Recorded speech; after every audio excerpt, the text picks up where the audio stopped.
todo lo que utiliza, miel entrerriana, todo, espectacular. Para hoy habíamos adelantado nosotros en el programa la posibilidad de entrevistarlo al diputado provincial mandato cumplido Juan José Albornoz. Él es de Gualeguay y tiene una larga trayectoria en política y cada tanto nosotros lo leemos en redes sociales, sobre todo cuando vemos que hace alguna crítica que tenga que ver con la política, la coyuntura política, porque Juanjo va hasta el hueso. Y en esta discusión que se está dando en este último tiempo de la doble vara de la justicia, hay distintas voces para escuchar, y distintos puntos de vista. Y nosotros quisimos tener el de él porque además lo relaciona con alguna cuestión de la provincia de Entre Ríos, que es necesario avanzar, que es necesario profundizar en el tema de la justicia. Pero lo vamos a hablar con él al aire y lo vamos a compartir con todos los oyentes de Radio Costa Paraná, que ya está acá con nosotros en Por la Boca Vive el Pez. Lo vamos a saludar. Juan José Albornoz, diputado provincial mandato cumplido. Juanjo, ¿cómo andás? Muy buen día. Buen día, ¿cómo están ustedes? Un gusto saludarlos, a ustedes y a la audiencia de la radio. Bueno, muchas gracias por acceder a la charla y en este caso hablar específicamente, podríamos hablar de distintos temas, ¿no? Pero la coyuntura política hoy es atravesada por la justicia, ¿no? Por el poder judicial. Uno podría hacer la lectura de cómo actúa la justicia en Latinoamérica, enmarcada, si se quiere, en algún criterio de desestabilizar, digamos, gobiernos democráticos. Eso serían puntos de vista así que hemos escuchado en estos últimos días. Pero cuando uno analiza la política netamente argentina, se encuentra con un poder, con un velo que se corre de este poder judicial, influyendo fuertemente en la política diaria, en la política ejecutiva. ¿Es así? ¿Lo ves así? ¿Ves que allí hay un poder que cuando se corre el velo tiene gran influencia en la sociedad? Bueno, en términos generales te diría que sí. Uh-huh. Para tener por ahí una caracterización más precisa, una cosa es la justicia como valor, como ideal, como horizonte, uh-huh, a concretar, digamos, ¿no? Incluso desde la Administración de Justicia, y otra cosa son los jueces y los tribunales en concreto, donde no todo es igual. De hecho, no todo es igual. Esa generalización muchas veces es injusta, pero la imagen que va quedando, sobre todo a partir, por ejemplo, de esta última y resonante decisión de la Corte de admitir el per saltum en la cuestión del traslado de los jueces federales que Macri trasladó sin acuerdo del Senado, es una enormidad, digamos, ¿no? Es una decisión de la Corte que va a contrapelo de lo que expresamente dispone la Constitución Nacional.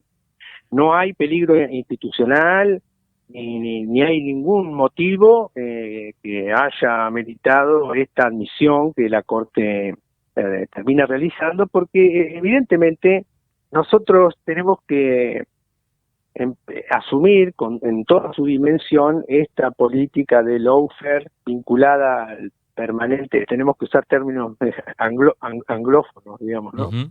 El lawfare, el fake news, Uh-huh. la generación de un tándem ahí entre los grupos concentrados de comunicación y un tribunal con que su presidente tiene vinculaciones ostensibles y conocidas por todos, Rosenkrantz, y en el caso de él incluso y de Rosati, que son jueces que admitieron de inicio ser designados en el máximo tribunal del país por decreto del Poder Ejecutivo, algo que es nadie que acepte ni siquiera un comentario de esas características está en condiciones de ser juez, digamos. Eso lo tomaron con total naturalidad y hoy están en ese tribunal, ¿no? Un tribunal que sinceramente cada día se torna más irrepresentativo del valor de la justicia y queda más en evidencia que tiene un compromiso político con grupos de poder y sobre todo con el gobierno anterior, ¿no? Que hizo un enchastre de espionaje, noticias falsas, connivencia con jueces que utilizaron la doctrina incluso para generar prisiones preventivas, digamos que no resisten el menor análisis desde el punto de vista del debido proceso y las garantías que cualquier ciudadano tiene que tener en un juicio justo, digamos, ¿no? Claro, en ese sentido estaba pensando en causas que últimamente se están escuchando, que van cayendo, digamos, causas que se van desarmando. Claro, van cayendo pero esa facilidad con que la oposición supuestamente republicana se utiliza una nomenclatura, un relato para referirse a dirigentes en el caso concretamente de la expresidenta Cristina Fernández de Kirchner, actual vicepresidenta de la Nación, ¿no? Una compañera que ha sido elegida innumerables veces por el voto popular para ocupar determinados cargos, particularmente la primera magistratura del país en 2 oportunidades, y uno escucha, yo tengo una anécdota en mi pueblo porque un día un vecino me recriminó que por qué me dirigía en términos peyorativos y un poco descalificantes hacia el intendente de la ciudad, que es del Cambiemos. Ujú. Y yo le recogí un diario de Gualeguay, del local, y le muestro un título donde decía el intendente Bogdan: no voten ladrones, en plena campaña electoral, ¿no? Y ahí él la calificaba a Cristina de ladrón. Desde la oposición, la dirigencia del radicalismo, del PRO, de Cambiemos, de esta derecha política argentina que estuvo a cargo del gobierno hasta fines del año pasado, ellos se dirigen a todos los dirigentes del campo popular de esa manera. Ujú. Pero todos los días tenemos noticias acerca de que están vinculados al delito, a la fuga de divisas, al blanqueo de dinero, a la evasión y la elusión fiscal, y otros de distinta gravedad, pero digamos, ellos opinan desde un sitial de pulcritud que es falso, digamos, ¿no? Y que de alguna manera creo que empieza a llegar el momento que lo empecemos a poner sobre la mesa, porque esa pelea del fake news, del lawfare, de la utilización de los medios para descalificar, la van a seguir poniendo en práctica, y creo que nosotros ha llegado el momento que empecemos a llamar las cosas por su nombre y a poner las cosas en su sitio. Juanjo, sí, te estaba escuchando atentamente, y eso con el poder de la democracia, digamos, parados desde el poder de la democracia, de un voto popular y de un gobierno que ganó en primera vuelta y con todo el respaldo de la mayoría. ¿Cómo entonces no se avanza, digamos, concretamente contra ese otro poder, digamos? Pues hay una lucha de poder, vos decís, la derecha está marcada de esta manera, inclusive ha llegado al gobierno, Roberto, digamos, por el voto popular. También tenemos que convenir de que estamos en un marco de una enorme restricción, claro, política que tiene que ver con la pandemia. Uh-huh.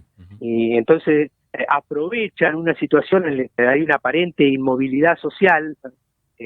¿Quién puede sostener sin que cause risa seriamente que Prat Gay nos ganó la calle al peronismo? Eso como chiste está bueno, te podés reír un ratito, ni siquiera mucho, un ratito, porque no es ni buen chiste, pero es falso. O sea, Prat Gay nunca le va a ganar ninguna calle, digamos. O sea, no presentan a nadie. Es una movilización con 100 personas, pero la televisan 6 horas por televisión, entonces, evidentemente, y sale en la plana del diario La Nación, el diario Clarín, y eso pretenden hacerle creer al pueblo, que es el gran público. Entonces dice, no, la Corte falla porque había un fuerte reclamo popular. No, la Corte ya había fallado antes. Ya tienen todo arreglado eso, cómo van a defender.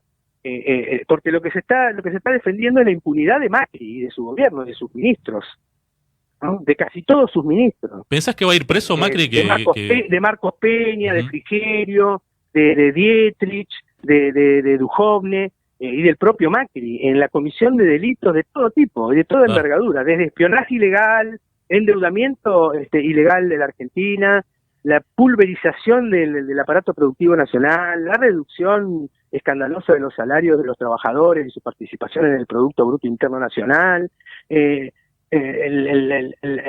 las presiones sobre el juez, sobre empresarios, sobre dirigentes políticos opositores, y así uno puede estar horas relatando por ejemplo, vamos al tema del financiamiento de las campañas. Nosotros tenemos los afiliados y aportantes truchos en la provincia de Buenos Aires, por citar un ejemplo, o acá mismo en Entre Ríos, la campaña electoral del 2015, cuando ellos acceden al gobierno. Bueno, acá en Entre Ríos hubo una condena inclusive, ¿no?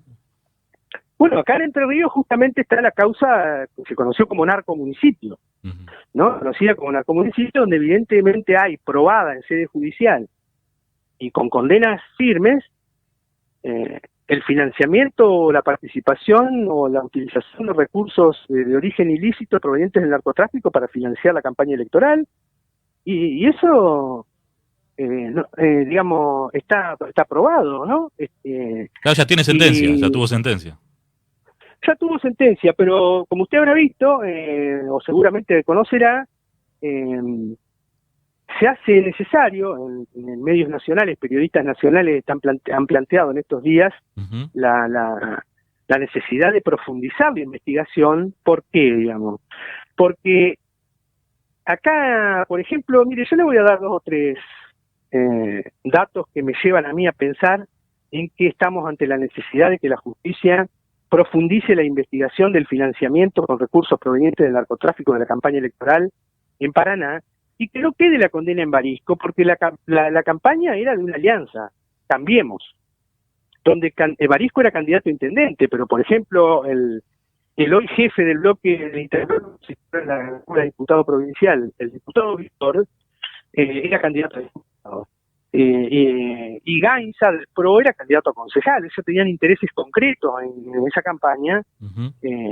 Entonces, y el PRO ha quedado fuera de esa investigación. Entonces la justicia lo tiene que investigar. Usted fíjese que el responsable político financiero de la Alianza Cambiemos fue condenado por desvío de fondos de esa campaña electoral. Susevich, el que estaba al frente de la ANSES acá en Paraná, ¿no? Sí, sí, sí. Fue condenado en un juicio abreviado y se prometió a devolver 1,5 millones o algo más de pesos, que nadie sabe de dónde los van a sacar y nadie da ninguna explicación, ¿no?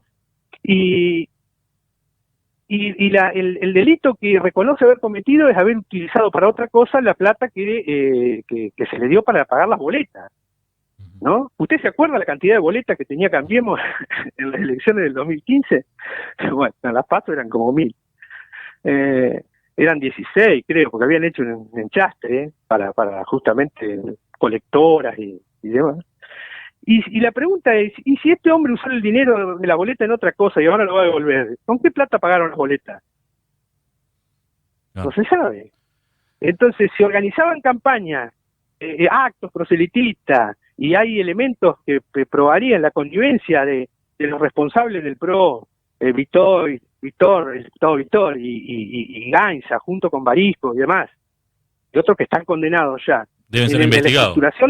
En la estructuración de esa campaña, y está claro que los fondos no usaron ni siquiera los que les dio el propio Estado para las boletas, porque se lo robaron también. Evidentemente hay que investigar cómo se financiaron esas campañas, y además que hay elementos, hay muchísimos elementos ya aprobados en causas judiciales con condena firme, de que efectivamente esos hechos ocurrieron. Claro, inclusive esto sí, el tesorero de la campaña, la condena que recibió, creo que es única, no existe a nivel nacional una de tal magnitud, digamos, alguien que haya sido... Sí, en realidad lo que yo creo es que eso fue como una puesta en escena... Chivo expiatorio, digamos, se dice. Un chivo expiatorio, para juzgar a alguien de tercer nivel, para que no se salgan a la luz las responsabilidades de quienes, desde sus lugares, como hace el diputado Víctor, desde la Cámara de Diputados señala con el dedo todo el día a cualquiera por cualquier cosa, porque digamos, hay que dejarlo en claro que Víctor, que dice verse en medio de una campaña nacional en su contra, no sé qué cosa, y se siente, dice que lo esperaba, que es una persona honesta. Víctor es el presidente del PRO, que es el partido que del espionaje ilegal, de las presiones a los jueces, de los delitos y la malversación de recursos en el Estado de una manera fenomenal. Eso es Víctor. Víctor es digamos, un dirigente rural del monocultivo sojero que fumiga sobre la escuela de la provincia de Entre Ríos impunemente. Y es el abogado del ex ministro de Agroindustria, Luis Miguel Echeverre, que digamos, ha tenido denuncias de su propia familia por estafa, por explotación y reducción a la servidumbre de sus trabajadores en sus campos. Juanjo, se nos termina el tiempo. Entonces vos decís que hay que avanzar en la investigación. No puede quedar solo en el tesorero de la campaña de Cambiemos o la condena de Barisco. Y yo creo que si a Víctor, algunos medios nacionales lo acusan de narco, digamos, y él, en lugar de explicarle a los entrerrianos, digamos,